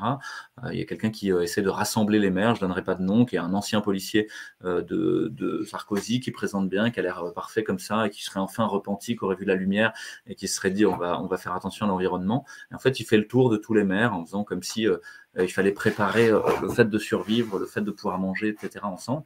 Et en fait, il ne passe son temps à faire des registres, à collecter qui sont les vrais autonomistes, comment sont les celliers et comment ils sont garnis pour pouvoir ensuite les harceler et les détruire. Il n'y a pas de hasard sur ce qui s'est passé autour de la mort de Pierre Rabhi. Anis en a parlé. Pierre Rabhi, quelqu'un d'admirable, qui a écrit des textes absolument magnifiques et qui a inspiré énormément de monde. Et la doxa dominante s'est chargée de lui aboyer dessus d'une manière complètement délirante. Alors qu'on devrait lui rendre hommage en fait et souhaiter tous que ça se transforme comme il l'a proposé. Donc il n'y a effectivement pas de hasard. Pour autant, comme tu le dis, je pense qu'il faut le faire, mais être méthodique, patient, intelligent et quand même connecté au réel et donc avoir un pont avec l'institution, accepter que c'est une transformation douce et progressive. C'est un aïkido avec le pouvoir, une sorte de danse. Voilà. Anis, oui. Je te laisse rajouter là-dessus. Il y a Anis qui voulait parler. Oui. Juste 20 secondes. Et je pense justement, Anis, toi, ta posture, tu t'es pas présenté, mais moi, je te considère un peu comme un lanceur d'alerte. Et justement, on peut changer les choses en ayant un pied en dehors et un pied à l'intérieur. Je m'arrête là. Alors, moi, j'ai juste pour aller un peu dans le sens de ce qu'on disait tout à l'heure, de ce que disait lui, mais concrètement, qu'est-ce qu'on peut faire? Moi, je pense vraiment, si le banquier est fort, il est fort de deux choses. C'est la première, il est fort de notre impatience, parce que qu'on le veuille ou pas, nous sommes tous des enfants gâtés, en fait. On n'est pas capable de se limiter. On veut le dernier iPhone, le dernier écran plat. On nous le propose, même des fois sans intérêt, 3 fois sans frais. Ok, on y va. On est pressé. En fait, l'homme moderne est un homme pressé, qui court après le temps. Voilà, qui ne se projettent pas dans un temps infini. Pourquoi? Parce qu'ils ne croient plus en l'infini. On a tout fait depuis la Révolution pour qu'ils comprennent que l'infini n'existe pas et qu'il a un temps fini. Et dans ce temps fini-là, il doit en profiter le maximum. Et on s'en fout des générations futures et on s'en fout de se projeter dans l'avenir. Donc on n'a plus des hommes d'État, on a juste des gens qui sont là pour se faire élire pendant 5 ans, pour profiter. J'ai jamais vu des présidents aussi moches et petits se taper des bombes que quand ils sont devenus présidents. En gros, on est là, voilà, on veut le pouvoir, on veut l'argent, que ça soit, c'est vrai, un Flamby ou l'autre, c'est pareil, ou Sarko. Et donc on est là, on veut l'argent, on veut le pouvoir pour justement profiter de cette vie et pas pour penser justement à une action qui s'inscrive dans l'infini. Et donc ça, c'est la première chose pourquoi les banquiers sont forts, c'est qu'on est impatient. La deuxième chose pourquoi les banquiers sont forts, c'est qu'on est incapable de se faire confiance. Ne serait-ce même que dans une cellule familiale. Et quand on regarde les épopées un peu entrepreneuriales qu'il y a eu à Paris, les Aveyronnais, ils ont possédé à un moment tout Paris et tous les bistrots parisiens. Pourquoi? Parce que ils se faisaient confiance, il y avait cette solidarité qui était justement, qui allait du bas. C'était ah, t'es un Aveyronnais comme moi, c'est Michel qui t'a envoyé, boum, vas-y, t'inquiète pas, je t'ouvre. Tu commences comme commis chez moi, et si t'es bon, tu fais tes preuves, je t'ouvre on se cotise tous et on t'ouvre ton resto ou ton bistrot ou ton bar, etc.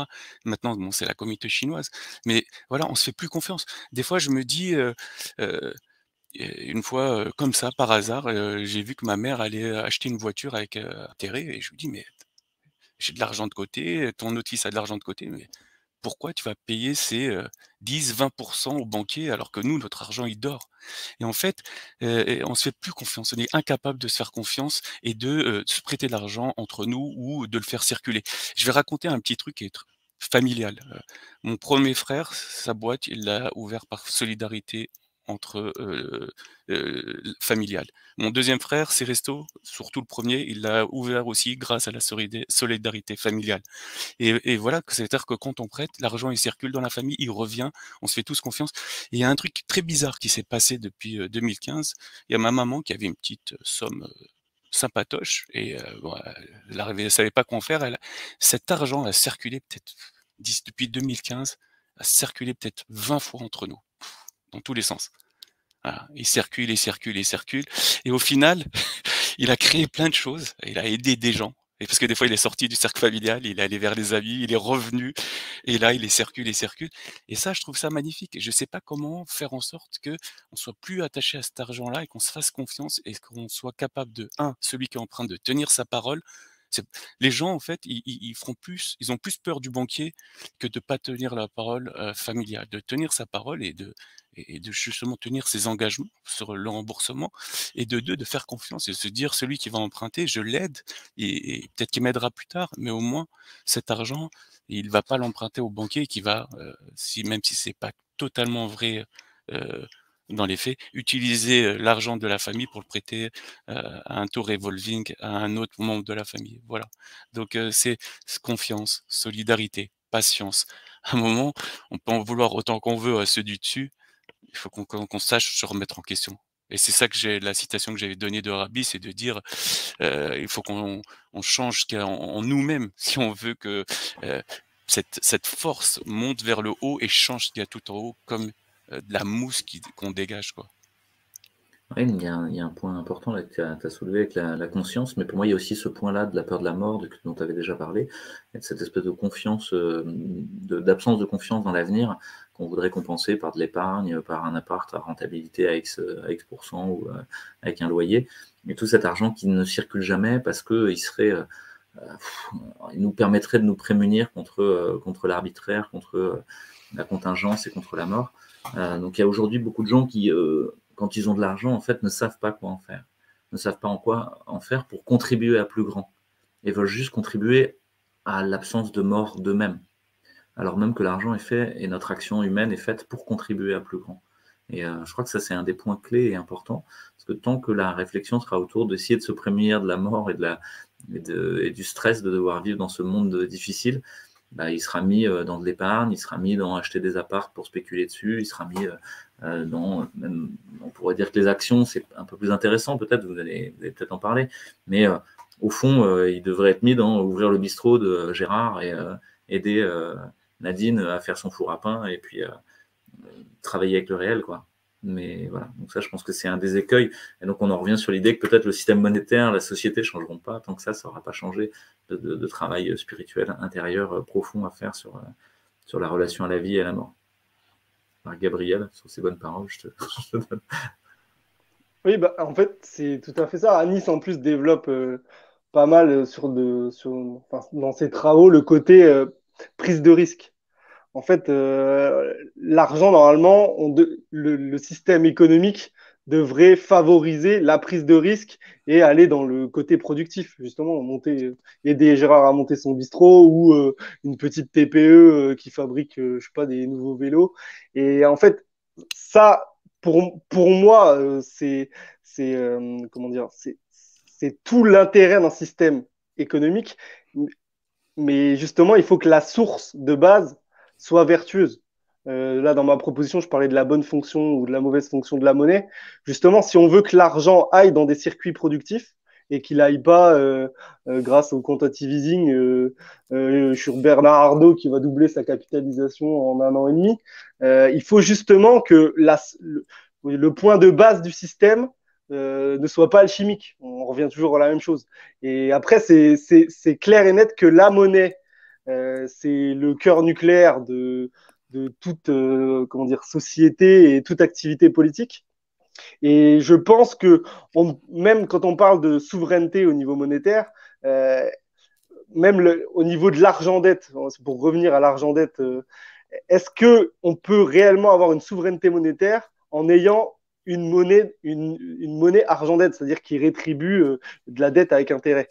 C'est-à-dire, est-ce que l'État qui bat monnaie, comment dire, peut garantir un système économique vertueux avec ce fonctionnement-là? En fait, on le sait, on connaît la réponse. C'est non.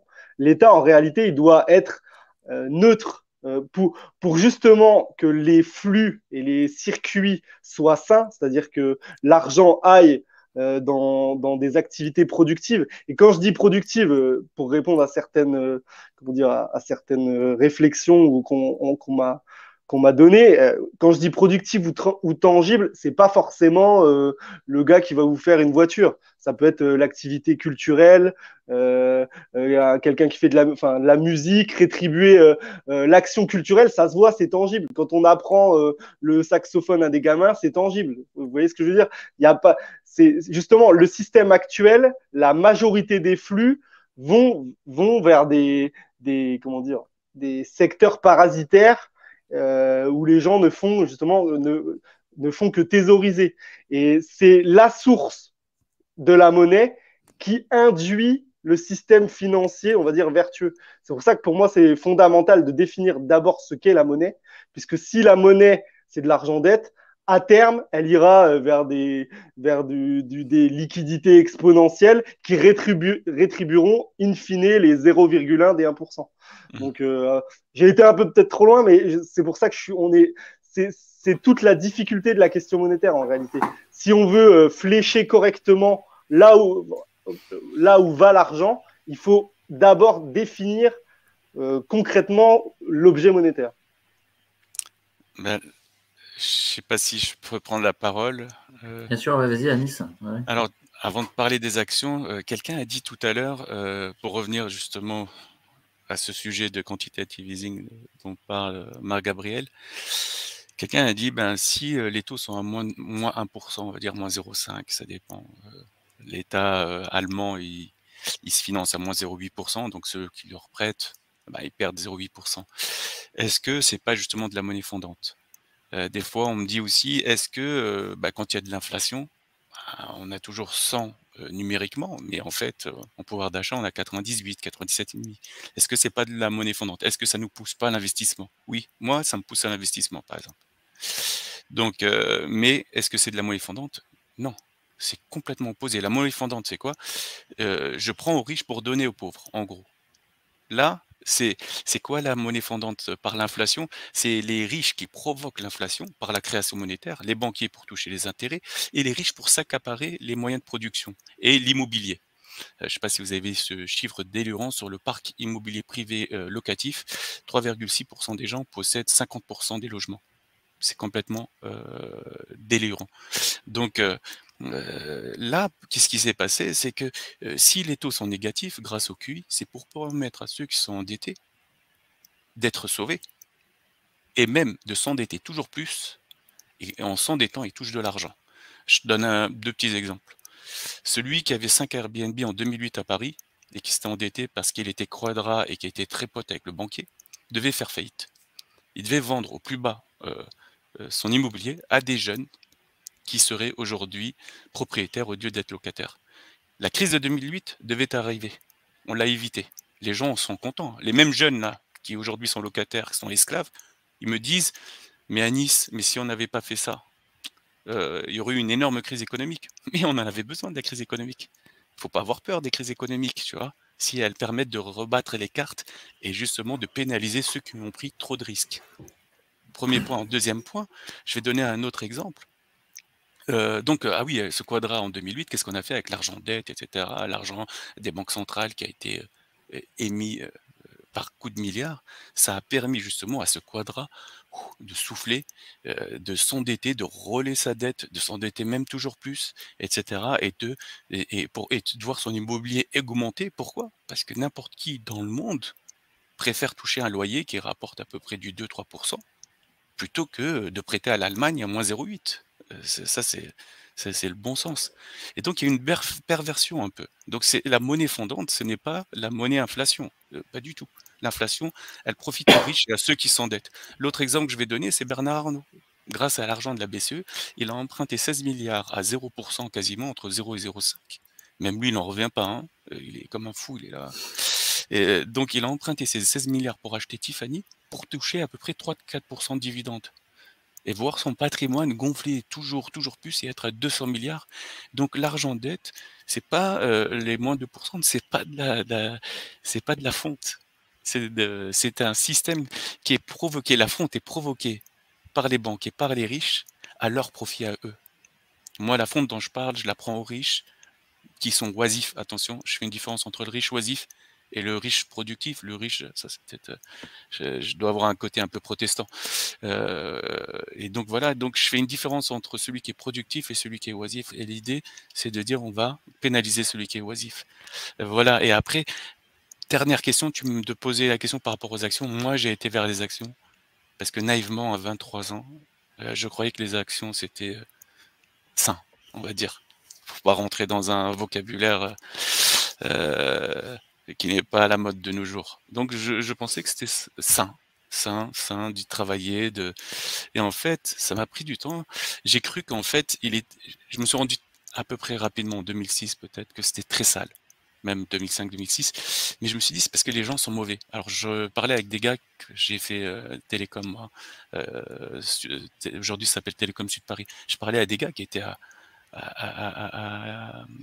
dans des boîtes de télécom, dont France Télécom. Ils me disaient, mais reste où t'es. C'est la galère incroyable là où on est, et au moins toi, t'es bien payé. Donc je me suis dit, c'est peut-être la nature humaine qui fait que voilà, c'est horrible de travailler, etc. Mais en fait, je me suis rendu compte que les actions, l'immobilier, en fait, sont touchés comme ça par... allez, je vais donner, vu qu'on est entre nous trois, et je peux dire par Satan. Voilà, par Satan. Et c'est quoi Satan? Son arme, sa belette, c'est l'usure. C'est-à-dire que moi, je ne le savais même pas, mais en fait, tout est une histoire de trésorerie. Tout est une histoire de flux d'argent avec un taux d'intérêt, un coût que je devais battre pour la banque. Parce que moi, à la fin, je voyais qu'un stock de monnaie, de PNL. Mais en réalité, c'était qu'une histoire de flux, et d'où l'argent vient. Moi, je crois que c'était l'argent de la banque, je travaillais, mais pas du tout. C'est de l'argent créé.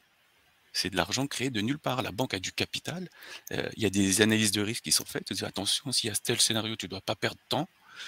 Donc, c'est ce qu'on appelle la VAR et la SVAR. Donc, c'est des trucs très compliqués où personne ne comprend rien. Qui veut dire, tu peux jouer avec l'argent qui n'appartient à personne d'ailleurs. Donc, c'est l'argent du peuple. Hein, s'il appartient à personne, c'est qu'il est à tout le monde. Mais fais gaffe. Tu dois avoir assez de réserves pour que quand ça se passe mal, tu puisses ne pas faire faillite et sauvegarder l'argent des épargnants. Et en fait, ce qui s'est passé en 2008, c'est qu'on s'est rendu compte que non. En fait, on devait tous faire faillite. La SG devait faire faillite, la BNP devait faire faillite, le Crédit Agricole, et too big to fail. Voilà, ils ont pris tous, les banques ont pris le peuple en otage, et au final, qui l'a payé?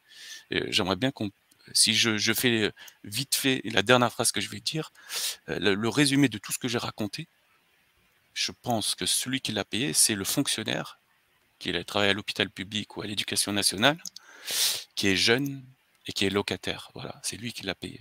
Et c'est peut-être aussi ceux qu'on a vus le plus dans la rue. Les gilets jaunes l'ont payé. Les enseignants l'ont payé. L'hôpital public l'a payé. En fait, ce ne sont pas les bonnes personnes qui ont payé. Normalement, ça aurait dû être nous. Moi, j'aurais dû perdre mon boulot en 2008. Et peut-être ma vie aurait été bien plus sympa, peut-être, j'en sais rien. Mais on devait payer de nos erreurs, et en fait, on ne l'a pas payé. Au contraire. Si je peux rebondir, Louis. En fait, là, tu l'as très bien démontré, on est, depuis 2008, dans la plus grande phase de spoliation de richesse. Puisque tu l'as expliqué, les transferts, la création monétaire, les injections de liquidités des banques centrales faites depuis 2008, en fait, on parlait de flécher les flux. Là, en fait, elles vont tout le temps en faveur des ultra riches ou des hyper riches. Et Louis, tu parles d'actions. On pourrait avoir, comme toi, à Nice, sûrement quand tu as commencé, tu t'es dit, les actions, c'est ce qui est en théorie de plus propre, puisque y a la participation au risque, c'est-à-dire je te donne de l'argent. Si toi, tu gagnes, tu me redonnes. Si tu perds, je perds. Ce que tu défends. Voilà, ce que tu défends toi tout le temps. Mais en réalité, dans ce système d'argent-dette, on le voit que c'est plus du tout le cas, puisqu'en fait, la création monétaire ex nihilo, quand on parle d'alchimie, elle a permis une capitalisation boursière record. On le voit avec le S&P 500, le CAC 40, qui ont battu tous les records de toute leur histoire, alors même qu'il y a eu une contraction de la production en mars 2020. Après, qui était plus ou moins légitime ou pas, ça c'est un autre débat. Mais en réalité, on aurait dû voir les bourses. Alors, il y a eu un tout petit peu, elles ont un petit peu fléchi au moment de mars 2020. Et après, comme tu l'as dit, avec Jérôme Powell ou Christine Lagarde ou Mario Draghi, les banquiers centraux sont arrivés et ils ont dit, les gars, ne vous inquiétez pas, nous, ça continue. La musique continue et ça va pas s'arrêter. Et on a vu les marchés boursiers creuser le plafond. Et c'est là où, en fait, l'argent-dette est terrible et va nous amener dans une situation qui va être dramatique. C'est qu'en fait, là, les richesses concrètes, Anis, tu l'as dit avec l'immobilier, parce que la part de l'immobilier sur l'inflation, c'est pas une nouveauté, elle est ridicule sur le calcul de l'inflation.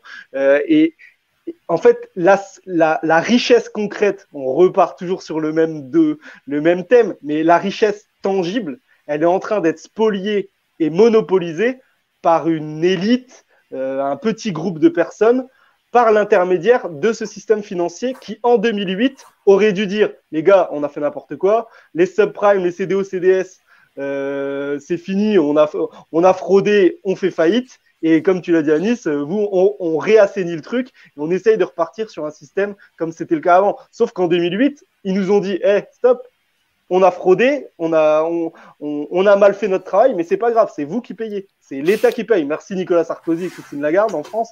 Et ce système-là ne s'est pas arrêté au niveau mondial, parce qu'aux États-Unis, c'est pareil. Et en fait, nous sommes encore dans la crise de 2008.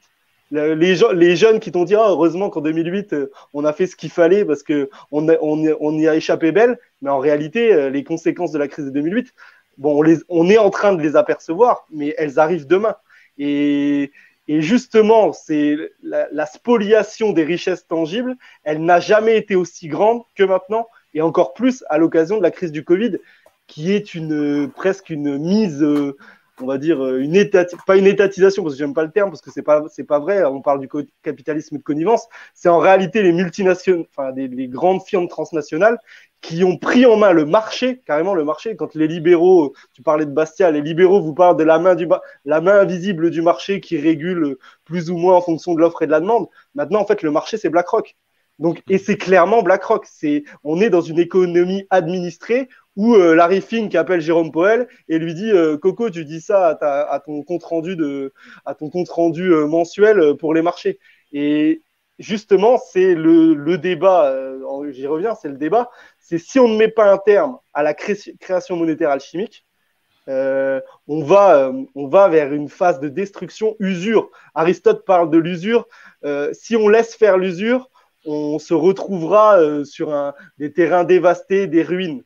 Ben, en réalité, j'invite les gens à lire Aristote parce que malheureusement, on ne l'étudie pas souvent. Moi, je ne l'ai pas étudié à l'école.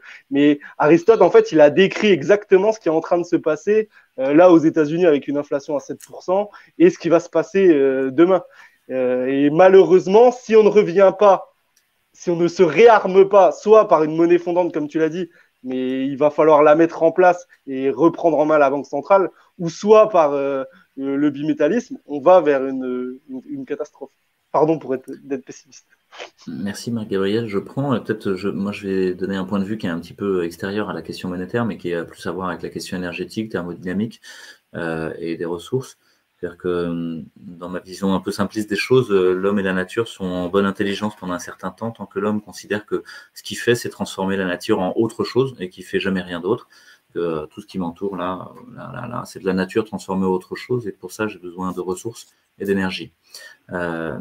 Et il va être, selon ces lois de la nature, à veiller à la ressource et à l'énergie, et à la quantité d'énergie qu'il y met.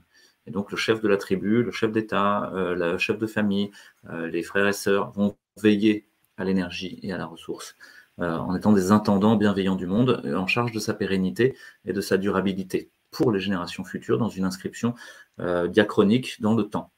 Et puis arrive l'énergie carbonée au XVIIIe siècle, et puis un petit coup de pioche au Texas et en Arabie Saoudite, et un geyser d'or noir, 1 litre, facile à brûler, facile à transporter, une quantité d'énergie absolument considérable qui permet à l'humain d'accélérer de manière exponentielle sa transformation du monde. Et son obtention de confort et de matérialité au passage.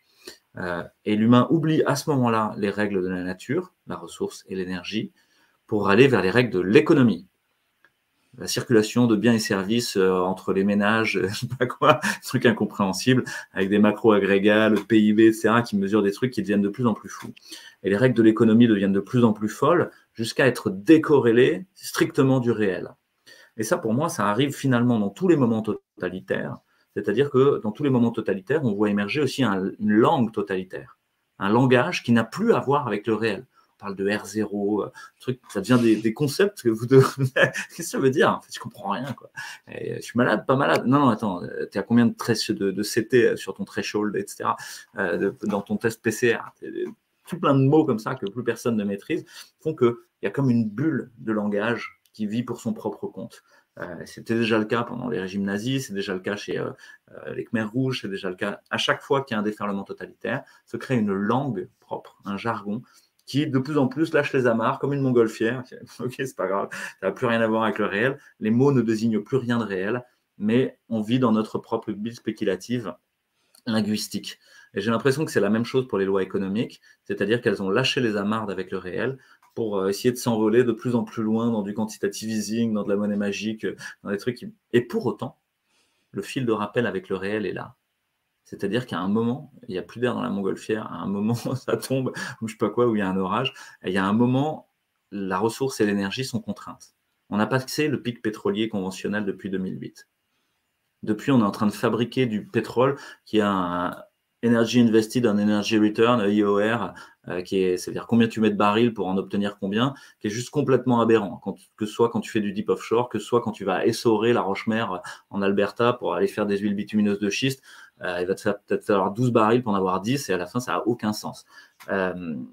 Et je crois que c'est ce moment-là qu'on est en train de vivre, d'un langage économique qui était adapté à un monde en croissance infinie, parce qu'on pensait que la ressource et l'énergie pouvaient être infiniment croissantes, et donc avec une matérialité et un confort infiniment croissant, repoussant la mort, et qu'on arrive à un moment où l'énergie, la ressource, et l'idée même qu'on ne va pas mourir sont des illusions, et que, voilà, on y va, quoi. Et donc, que ce soit l'inflation, la paupérisation collective, elles sont en train d'arriver, et peut-être sont une nécessité. Et encore une fois, Anis l'a dit, peut-être la crise, c'est pas grave. La crise, c'est un rappel au réel, c'est un rappel à revenir à qu'est-ce qui est important ici et maintenant. Et on en revient à chaque fois qu'on essaie d'établir l'outil monétaire, c'est qu'est-ce qui a de la valeur, qu'est-ce qu'on n'a pas. C'est vraiment ce qui est réel, qui a de la valeur et ce qui permet de survivre dans les générations à venir. Pas le confort immédiat d'avoir un plus gros SUV, une plus grosse baraque et un plus gros rendement. C'est qu'est-ce qui va faire que mes enfants peuvent survivre? Qu'est-ce qui est important? C'est d'avoir de la confiance les uns dans les autres. Et qu'est-ce qui est important enfin? C'est d'avoir le pouvoir d'agir sur ces choses-là. Parce que si je ne le prends pas, d'autres gens vont le prendre. D'autant plus que c'est contraint. Et donc, pourquoi est-ce qu'on a de moins en moins de gens qui possèdent de plus en plus relativement de choses? C'est parce qu'il y a de moins en moins de richesses et de ressources potentiellement à venir. Et que donc, il y a voilà, elles sont là, il y a des gens qui vraiment, eux, vont s'y agripper, quoi, et surtout pas les lâcher. D'autant qu'ils ont compris les rouages de l'illusion du langage totalitaire qu'ils avaient mis en place économique. Enfin, voilà comment je vois les choses. C'est peut-être un peu simpliste, hein, mais et donc je crois qu'on a besoin d'inventer des outils qui acceptent cette idée de la baisse de la matérialité progressive de l'humanité. Juste, je ne sais pas si on doit conclure ou pas, vu qu'on arrive à peu près à autant. Le vocabulaire, c'est juste extraordinaire. Les mots qu'ils inventent sont très LTRO, quantitative easing, etc. Moi, je vois même des fois des économistes, ils parlent et savent même pas de quoi ils parlent. Et des fois, des gens me disent « Ah, tu vulgarises très très bien ». Non, moi, dès qu'il y a un mot que je comprends pas, j'essaie de comprendre ce que veut dire ce mot et de le mettre dans un langage que moi-même je comprends. Et donc, c'est peut-être aussi pour ça que les gens me suivent, mais j'utilise plus du tout ce mot de quantitative easing parce que on rentre justement dans leur manière de penser, dans leur référentiel et on se perd avec eux dans leur tourbillon. Il faut en sortir et le regarder de loin, le comprendre et l'expliquer. Et donc ça, c'est très important. Après, le retour au réel. Justement, je pense qu'il y a beaucoup de gens là, et même de gens qui nous suivent, qui sont justement dans une illusion en ce moment. Pourquoi? Parce que, en fait, l'alchimie dont parle Marc Gabriel de la monnaie, qui devient justement de la capitalisation, les gens valorisent leur maison et cetera. Tout le monde a cette illusion d'être riche et d'avoir atteint, pour ceux qui l'ont, hein, avoir atteint un summum et cetera et le jour où il va avoir si cette crise arrive, le jour où elle va arriver parce que, on va, réatterrir, revenir, heu, sur terre. Parce que si, en 2008, la montgolfière était à 50 mètres, là, la montgolfière monétaire de 2021 nous a emmenés à 10 000 mètres. Donc le jour où il y aura plus ce gaz, je prie Dieu que tout se passe bien. Et la troisième chose, pour conclure, tout à l'heure tu parlais de Moïse. Moi, il y a une histoire avec Moïse que j'adore. C'est cette histoire de bâton qui se transforme en serpent et qui lui fait peur. Donc ce bâton qui lui servait justement à être un petit berger, à donner des feuillages à ses moutons, etc., à ses agneaux. Et je me suis dit, mais qu'est-ce que ce texte veut nous dire? Je pense pas qu'il veut nous dire ça. Il veut nous dire quelque chose de plus. Et c'est marrant, c'est pendant le Covid, justement, au moment où mon compte Twitter commençait à exploser, que je me suis dit, mais cette histoire, elle me touche tellement qu'il faut que je la comprenne maintenant. Et moi, c'est mon explication de cette histoire et que je vais raconter là et qui rejoint ce que tu disais, lui, qu'il faut justement qu'on se réapproprie la connaissance, qu'on fasse table rase de tout ce qu'on a appris, qu'on devienne neuf et qu'on essaie de comprendre le monde dans lequel on est. Et c'est cette façon de se réapproprier la monnaie. Et donc, c'est quoi pour moi cette histoire? C'est que, en gros, le bâton, c'était les connaissances de Moïse qui lui servaient justement à travailler, comme toi, tu as des connaissances qui t'ont permis travailler dans un hôpital, moi dans une banque, Marc Gabriel d'être juriste. Mais en fait, quand Dieu demande à Moïse de jeter ce bâton qui se transforme en serpent, il a peur. Pourquoi? Parce que nos connaissances, justement, si on savait vraiment ce qu'elles étaient réellement, on en aurait même peur nous-mêmes. Elles se transformeraient en ce monstre qui est le serpent. Et à un moment, Moïse justement, je sais pas si on dit idon, il a dompté ce serpent, ce monstre qui était ses connaissances. Et d'une certaine façon, c'est ses connaissances qui sont devenues un état originel, un état de pureté. Et quand il va face à Pharaon, qui est pour moi, même si j'ai pas envie de personnaliser le monde dans lequel on est, mais on va dire que c'est Powell, Pharaon, en ce moment. Quand il va devant Pharaon, c'est pas en l'attaquant avec une arbalète ou qu'il a mis échec et Pharaon, c'est justement par la rhétorique. Et pour moi, cette histoire de serpent qui mange les autres bâtons, etc., des autres magiciens, c'est une image pour nous dire, bah, réappropriez-vous votre connaissance, jetez-la par terre, remettez-la à l'état pur, et par la connaissance, vous allez pouvoir aller face à Pharaon et le battre. Et pour moi, voilà, si les gens, on ne crée pas un Moïse, je sais pas, des milliers de Moïse, bah, Powell demain n'existe plus. Et peut-être les États-Unis arrêteront tous leurs massacres néocoloniaux dans les pays du Moyen-Orient et d'ailleurs. Voilà, c'était pour ma conclusion. Merci Anis pour cette belle conclusion à la fois mythique, poétique et pleine d'espérance. On est à 1h39. Marc-Gabriel, je te propose qu'on... Voilà, toi aussi, si tu veux dire un mot de conclusion. Et puis après, on se quittera gentiment. Je vais essayer de conclure aussi. Alors, je vais rester un petit peu dans le même domaine, on va dire, dans les récits bibliques. Alors, je vais pas choisir Moïse, moi, je vais prendre Jésus. Et puis, c'est compliqué de conclure derrière Anis et puis toi, Louis, ton exposé. Mais pour revenir à la création monétaire, il y a un épisode que j'aime bien et qui doit nous amener tous collectivement vers l'humilité. En réalité, je pense qu'en fait, à notre époque, il y a une volonté des masses en fait d'aller vers l'hubris, l'orgueil, je possède, je suis le meilleur. Et il y a un épisode que j'aime bien moi dans les évangiles, c'est quand Jésus se présente devant la ville de Capharnaüm.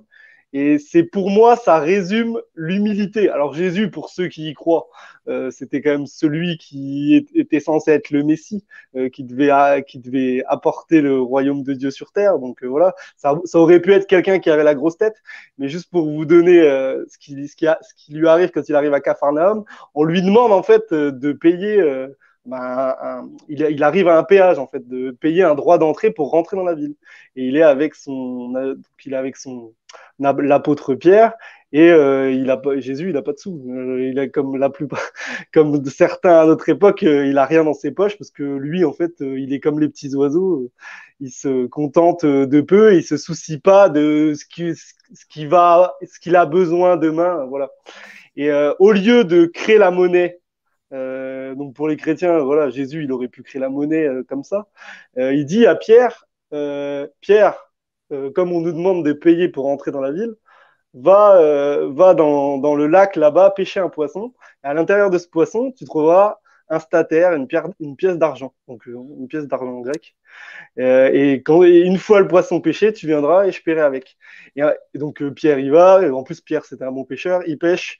Il trouve la pièce d'argent, il la donne à Jésus et il rentre à Capharnaüm. Et puis bref, après se passent les récits bibliques. Mais c'est juste pour dire aux gens que ça, c'est une preuve d'humilité suprême. Jésus, pour ceux qui y croient, il était capable de prendre de la terre et de faire des petits oiseaux, par exemple. Et là, par contre, sur la monnaie, il a refait de la craie. À la différence des Jérôme Powell, des Mario Draghi, des Christine Lagarde. Louis, tu as parlé de monnaie fiat, j'avais utilisé le mot fiat qu'il en soit ainsi. Jésus, il a refusé de créer la monnaie. Par contre, il y en a certains actuellement qui créent la monnaie à partir de rien.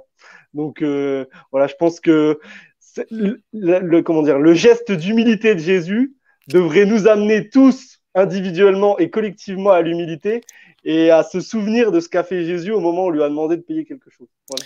Je sais pas, c'est pas très clair, ce sera moins.